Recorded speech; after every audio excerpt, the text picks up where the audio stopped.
Il s'agit donc de la correction de la série 1 du module mécanique 2 et qui sera présentée par le professeur Abdullah Arzouk. Cette série-là, elle est composée de 4 exercices. Le premier exercice stipule démontrer que A vectoriel B, le tout vectoriel C vectoriel D est égal à B scalaire le triplet ACD qui n'est autre que le produit mixte, ça veut dire A scalaire C vectoriel D moins A scalaire entre parenthèses le triplet BCD qui n'est autre que B scalaire C vectoriel D. La démonstration est immédiate par application de la formule de double produit vectoriel. Je rappelle ce que c'est que le double produit vectoriel pour trois vecteurs A, B, C appartenant à l'espace vectoriel. A vectoriel entre parenthèses B vectoriel C, ce n'est autre que A scalaire C scalaire B moins A scalaire B, le tout scalaire C. Pour simplifier le raisonnement, on va poser Q bar qui correspond à la formule 1, ce n'est autre que A vectoriel B, le tout vectoriel P, sachant qu'on pose P, grand P, elle est égale à C vectoriel D. Et donc, le vecteur grand Q bar, ce n'est autre que le vecteur grand P bar vectoriel B vectoriel A. Et ça, ce n'est autre que le double produit vectoriel qu'on peut expliciter de la manière suivante. Et donc, c'est A, c'est P scalaire A scalaire B moins P scalaire B scalaire A, le tout scalaire A. Et en remplaçant le vecteur grand P par sa valeur, ça veut dire C vectoriel D, dans cette expression-là, on obtient cette expression dans laquelle on distingue le produit mixte de A avec C vectoriel D. Donc, A scalaire C vectoriel D, ce n'est autre que le triplet ACD. Et puis B scalaire C vectoriel D, ce n'est autre que le triplet BCD. D'accord? Je vous rappelle que le produit mixte est invariant par permutation circulaire. Ça veut dire que le triplet ABC, ce n'est autre que le triplet CAB, ce n'est autre que le triplet BCA.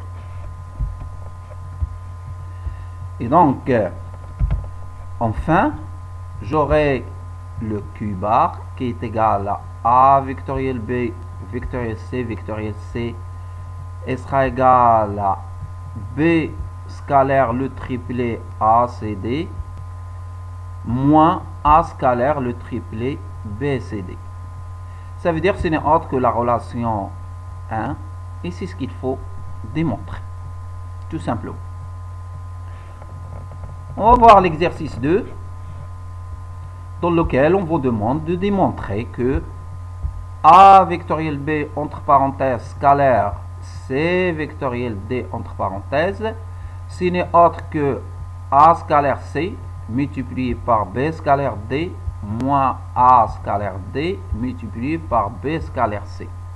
Ça veut dire que ce n'est autre que le produit scalaire du premier vecteur avec le troisième multiplié par le produit scalaire du deuxième avec le quatrième moins le produit scalaire du premier avec le quatrième multiplié par le produit scalaire du deuxième avec le troisième. Là encore, la démonstration sera immédiate par application de la formule du produit mixte. En effet, on va poser grand S bar comme étant A vectoriel B scalaire C vectoriel D et puis je vais considérer que C vectoriel D ce n'est autre que le vecteur grand P. Et par conséquent, en explicitant le vecteur grand S, j'aurai un produit mixte P A B, sachant que le produit scalaire il est commutatif. Et par conséquent, ça c'est le produit mixte grand P AB. Sachant que normalement la permutation circulaire de produit mixte laisse invariant le produit mixte, donc PAB ce n'est autre que BPA, ce n'est autre que AB grand P. Et AB grand P ce n'est autre que A scalaire B vectoriel grand P. Et en remplaçant grand P par C vectoriel D, j'aurai entre accolades un double produit vectoriel que je peux expliciter facilement, qui est égal à cette expression-là. Et en faisant intervenir le A à l'intérieur, donc dans ce cas-là, j'aurai le grand S qui est égal à A vectoriel B scalaire C vectoriel D, elle est égale à A scalaire C multiplié par B scalaire D moins A scalaire D multiplié par B scalaire C, d'où l'expression 2, et c'est ce qu'il faut démontrer. Passons maintenant à l'exercice 3, dans lequel on stipule que pour deux vecteurs A et B donnés et un vecteur X inconnu, on vous demande de montrer que l'équation vectorielle 3, ça veut dire X plus B vectoriel X est égal à A, admet une solution et une seule. Donc la réponse est composée de deux parties. D'abord, je vais démontrer l'unicité de X, et dans un deuxième temps, je vais déterminer l'expression de X en fonction de A et B en particulier. Et donc, montrons d'abord que cette équation-là admet une solution unique. Pour cela, on va supposer qu'il existe deux solutions, x1 et x2, solution de 3. Et on va supposer qu'il existe un vecteur z qui n'est autre que la différence entre la première et la deuxième solution. Donc le but, c'est de démontrer que ce z, elle est égale au vecteur nul.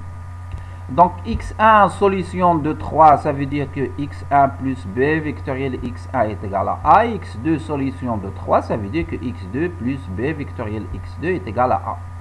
Par soustraction, donc j'aurai x1 moins x2 plus b vectoriel x1 moins x2, il est égal à 0. Et donc ça veut dire z plus entre parenthèses b vectoriel z est égal à 0. Et donc on va chercher à éliminer ce b vectoriel z, sachant que b vectoriel z c'est un vecteur, enfin c'est le produit vectoriel entre b et z, qui est un vecteur et en particulier il est perpendiculaire à b et il est perpendiculaire à z. Pour cela, on va procéder par multiplier cette expression 4 par le vecteur b. Je peux obtenir la même chose en multipliant par z aussi, mais on va multiplier par b. Donc on obtient bz plus b scalaire b vectoriel z sera égal au vecteur nul. Et donc le b scalaire b vectoriel z elle est égal au vecteur nul aussi, sachant que b vectoriel z il est perpendiculaire à b. Et donc en fin de compte, j'aurai b scalaire z est égal au vecteur nul, et ceci quel que soit b. Et donc ça veut dire que le z qui est égal au vecteur nul, et par conséquent le x1 il sera égal à x2, d'où l'unicité de la solution de 3. D'accord? Enfin, j'ai mis z est égal à 0 parce que dès le départ on a pris b différent de 0. On multiplie par b différent de 0.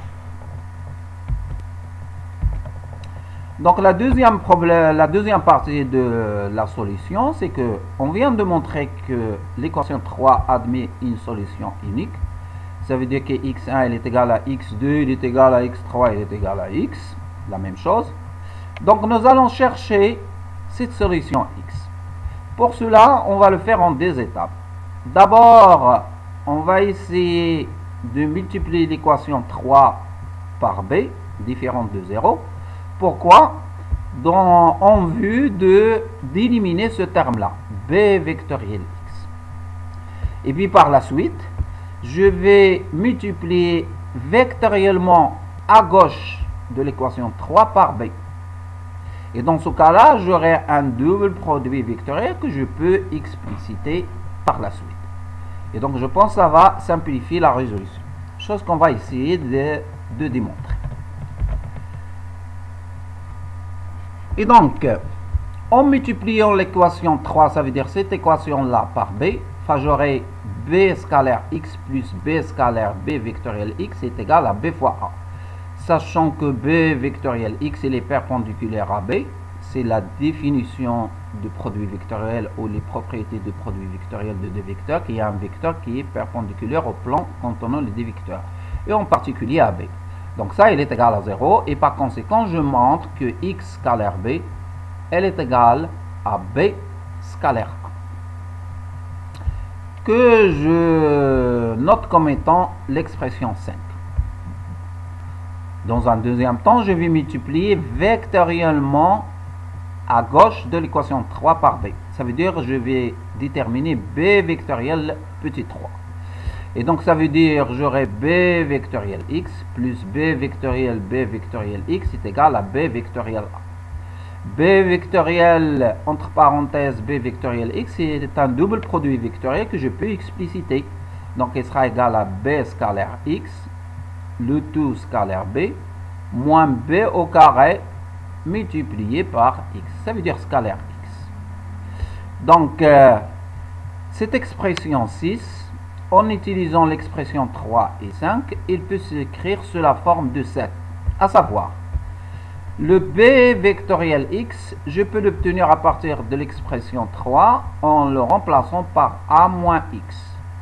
Et puis B scalaire x, on vient de montrer à partir de l'expression 5 qu'elle est égale à B fois A. D'accord? Et donc, en remplaçant B vectoriel x par A moins x et Bx par BA, j'aurai l'expression 7 suivante, dans laquelle je serai en mesure de mettre x en facteur. Et donc j'aurai A plus BA scalaire B moins B vectoriel A, elle est égale à 1 plus B carré fois x. Ça veut dire que x, il va prendre l'expression 8. Et donc l'équation 8, c'est l'unique solution de l'équation 3, ça veut dire de x plus B vectoriel x, elle est égale à A, quel que soit A et B, deux vecteurs de l'espace vectoriel. Ici, ce qu'il faut démontrer. Regardons maintenant le dernier exercice. L'exercice 4. Soit deux vecteurs petit a et petit b, deux vecteurs donnés de l'espace vectoriel.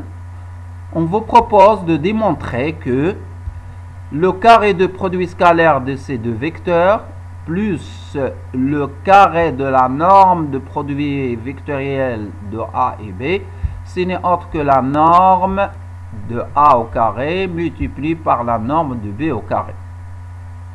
J'attire votre attention que la norme de A vectoriel B au carré, ce n'est autre que A vectoriel B, le tout au carré. Ça veut dire que ce n'est autre que A vectoriel B scalaire A vectoriel B. Ça nous rappelle l'expression de l'exercice 2 avec quelques modifications près. À savoir que, comme première méthode, je vais utiliser directement les résultats de l'exercice 2. Ça veut dire de l'équation 2. Mais dans ce cas-là, on pose que A est égal à C et B est égal à D. Et donc j'injecte ça dans l'expression 2, ça veut dire celle-là. J'aurai A vectoriel B, scalaire A vectoriel B. Je vais remplacer C par A et je vais remplacer D par B. D par B et C par A. Et B scalaire A, ce n'est autre que A scalaire B parce que le produit scalaire il est commutatif.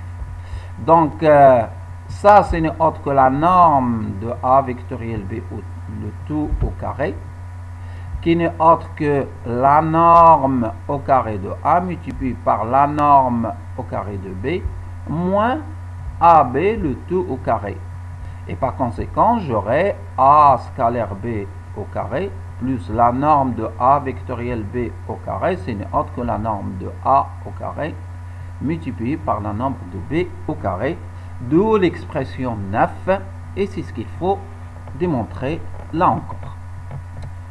Comme deuxième méthode, on va utiliser les formules de produit mixte et de double produit vectoriel. À savoir que normalement le A vectoriel B au carré, ce n'est autre que A vectoriel B scalaire A vectoriel B. Ça, ce n'est autre que un produit mixte qui va s'écrire comme étant le triplet premier vecteur c'est A vectoriel B, le deuxième vecteur c'est A, le troisième c'est B. Et comme le produit mix est invariant par permutation circulaire, donc je peux écrire ça, ce n'est autre que AB, A vectoriel B, qui va s'écrire sous cette forme-là. Ça veut dire A scalaire B vectoriel, entre parenthèses, A vectoriel B. Et ça, c'est un double produit vectoriel que je peux expliciter, que je peux le remplacer par cette formule-là. Et donc, en fin de compte, j'aurai A vectoriel B scalaire A vectoriel B qui est égal à la norme de A vectoriel B, le tout au carré est égal à A multiplié entre accolades. Normalement, B scalaire B, c'est autre que la norme de B au carré, scalaire A moins BA, ça veut dire c'est AB scalaire B. Et en faisant intervenir le A à l'intérieur, ça veut dire j'aurai le module, enfin la norme de A au carré multiplié par la norme de B au carré, moins AB au carré, elle est égale à la norme de A vectoriel B, le tout au carré. D'où l'expression 9. Et c'est ce qu'il faut démontrer. Et donc, c'est à ce niveau-là que ça prend fin la série 1. Je vous rappelle que la série 2 il sera présentée par le professeur Sabri Abdelrahman, 2 et 3. Et la série 4-5 qui sera réalisée par le professeur Ben Kiran. Donc je vous dis à plus et bon courage pour la suite.